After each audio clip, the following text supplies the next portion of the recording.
GDS special drive Delhi में काफी candidate already postman के रिजल्ट में जा चुके। काफी कैंडिडेट वहां से रिवर्ट का फॉर्म लगा चुके। लैंग्वेज प्रॉब्लम है, हेल्थ इशू है, कुछ कारण से 1000 के लगभग पोस्टमैन उन्होंने धीरे धीरे वहां अटेंडेंस ले लिए। जल्द से जल्द आपके लिए 2022 की सरप्लस निकलने की तैयारी पूरी जोर पे हो चुकी है दिल्ली स्पेशल ड्राइव की। और इसके रिगार्डिंग कल जो लेटर निकल का रिजल्ट में नाम था, उन्होंने अपनी इच्छा यानी कि विलिंग और अनविलिंग नहीं भेजी है। यानी कि उन लोगों के बारे में दिल्ली डिवीजन को अभी तक कोई सूचना नहीं दी है कि वो वहां ड्यूटी करना चाहते हैं या नहीं, वहां गए भी नहीं वो, ठीक है। तो उनके लिए बोला गया कि आपको 14 तारीख की लास्ट डेट तक उन डिवीजनों को बोला गया नहीं आने का ऑप्शन नहीं रखा है। डायरेक्ट ये बोला कि इन्हें अगर आएंगे तो इनको भेज दीजिए, नहीं आएंगे तो उनका 14 तारीख के बाद कोई भी दावा नहीं रहेगा। यानी कि इनको फिर हमेशा के लिए इन पे विचार नहीं किया जाएगा।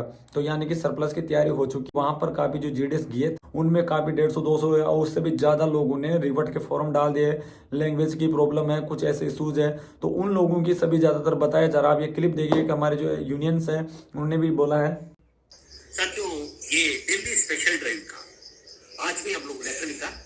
ये कुछ लोग वापस जाना चाहता है रिवर्शन के लिए, रिवर्शन का भी लेटर दिया है और बहुत लोग इंतजार कर रहा है। लगभग 3500 पोस्टों में अभी तक 1200 पोस्टों का ऑप्शन दिया था।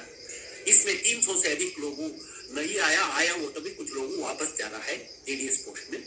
और जीडीएस का 2022 का सेकंड मेरिट लिस्ट आना है और एमटीएस का भी आना 2022 का और 2023 का एमटीएस मेल गार्ड डीजी साहब का भी लेटर लिखा। कुछ ऑफिसर से भी हम लोग बात किया है। यही पता लगा इस हफ्ता के कल शुक्रवार सोमवार के अगले हफ्ते के अंदर रिवर्सन के लिए डायरेक्टरेट कुछ इंस्ट्रक्शन इशू करना जा रहा है। ये पहला अंडर सबमिशन में है और हम लोग भी कोशिश कर रहे हैं दिल्ली सीपीएमजी से, यदि रिवर्सन आ गया हो तो कितना लोग जाने के बाद भी इसका सेकंड लिस्ट करने का बोला है, पहले रिप्लाई वगैरह दिया है। हम लोग इसके संबंध में हम लोग कोशिश कर वहाँ पे समय हो गया, यानी कि 2 तारीख से ही अनविलिंग के फॉर्म डाल दिए थे काफी लोग। एक महीना 1.5 महीना के लगभग टाइम हो चुका। काफी लोग ऐसे भी है जो वहां गए थे पोस्टमैन में, उन्होंने एनएचआर प्रस्तुत की और वापस अपने डिवीजन को आ गया। यहाँ उनको ज्वाइनिंग नहीं दी जा रही है।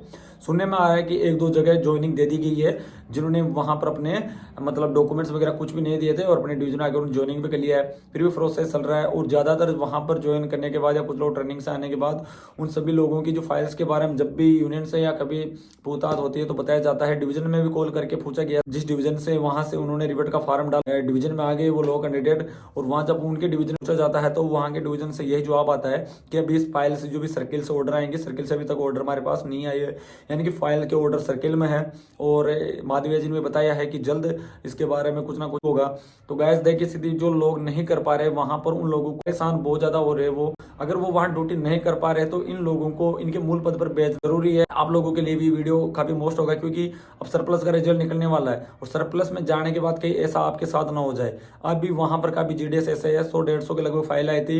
उन जीडीएस लोगों को पोस्टमैन में है और वहां से उनको रिलीव नहीं किया जा रहा है। उनको जब रिलीव किया जाएगा उनके मूल जीडीएस पद के लिए, ठीक है, रिवर्ट के लिए समय लग सकता है। तो अभी 1-1.5 महीने का समय हो चुका है। तो अब इस पे थोड़ा प्रोसेस होना चाहिए और उन लोगों को वहां से रिलीव करके अपनी पोस्ट पर भेजना चाहिए। ये एक प्रॉब्लम भी हो रही है शायद, जब तक इन लोगों को नहीं निकालेंगे सरप्लस निकलने का भी देरी होने का कारण यही है। तो उम्मीद करता हूं कि अब डिपार्टमेंट इस चीज पर थोड़ा ध्यान दे और इन लोगों को जल्द से जल्द वहां से अगर रिलीव करके इनके पोस्ट पर भेजा। आने वाले समय में सरप्लस निकाली जाएगी। अगर सरप्लस पहले निकाल देंगे और ये लोग बाद में अगर इनको रिलीव करेंगे तो वो वैकेंट की वैकेंट फिर पोस्ट रह जाएगी। तो जहां तक संभव वहां से रिलीव करके इनकी जीडीएस पदों पर भेजने के बाद पूरी पोस्ट कैलकुलेट हो जाएगी। हो सकता है उसके बाद ये सिरे से जो सरप्लस जितनी भी पोस्टें रहेगी उनको उनका रिजल्ट निकाला जाए। आप लोगों में से भी अगर कोई ऐसा है कैंडिडेट जिन्होंने रिवर्ट का फॉर्म डाला तो वो कमेंट करके जरूर बताना। कमेंट में अपना नाम भी बता देना कि आप लोगों ने फॉर्म कब डाला था और कब तक आपका अभी तक रिलीव नहीं हुआ। वैसे उम्मीद करते हैं कि हमारी जो यूनियन है एमएसएस माधविया जी एफएनपीओ की जो यूनियन है उन लोगों के भी लगातार बताया जा रहा है, उनसे हमने कॉन्टेक्ट किया तो वो बताया जा रहा है कि इन लोगों के लिए वो लगातार सर्किल ऑफिस और डायरेक्टेड ऑफिस से कॉन्टेक्ट कर रहे हैं और कोशिश कर रहे हैं कि जल्द से जल्द इन लोगों को वहां से रिलीव करके इनकी जीडीएस पोस्ट पे पहुंचाया जाए। वहां जाने के बाद प्रॉब्लम हुई है, कुछ लोग ऐसे थे स्टार्ट में उन्होंने अपने डॉक्यूमेंट्स नहीं दिए और वापस आगे डिवीजन में उनको अभी ज्वाइनिंग नहीं मिली है, कुछ लोगों को मिली है। उसके बाद कुछ ऐसे थे जिन्होंने ट्रेनिंग की, ट्रेनिंग के बीच में उनको दिक्कत हुई तो वो वहां से उन्होंने रिवर्ट का फॉर्म डाला, एप्लीकेशन भेजी और वो वापस अपने घर को आ गए। उसके बाद कुछ लोगों ने ड्यूटी की वो फिर आ गए। तो ऐसे रिवर्ट की काफी सारी फाइल है, इनका जल्द से जल्द उम्मीद करता हूँ कि कुछ ना कुछ संशोधन होना चाहिए क्योंकि जीडीएस है। जीडीएस ऐसा तो नहीं है कि वो दूसरी जगह जाना नहीं चाह रहा है, वो विभाग का ही कर्मचारी है, वहां भी विभाग की ड्यूटी करेगा। अगर वो वापस अपने मूल पद पे आएगा तो यहाँ भी विभाग की ड्यूटी करेगा। तो उन लोगों के लिए भी अब थोड़ा ध्यान देना चाहिए। 22 का पोस्टमैन का सरप्लस निकले 2022 का एमटीएस का रिजल्ट निकलेगा। बाकी वीडियो कैसा लगा कमेंट करके जरूर बताना। मिलते हैं नेक्स्ट वीडियो में, तब तक के लिए बाय बाय।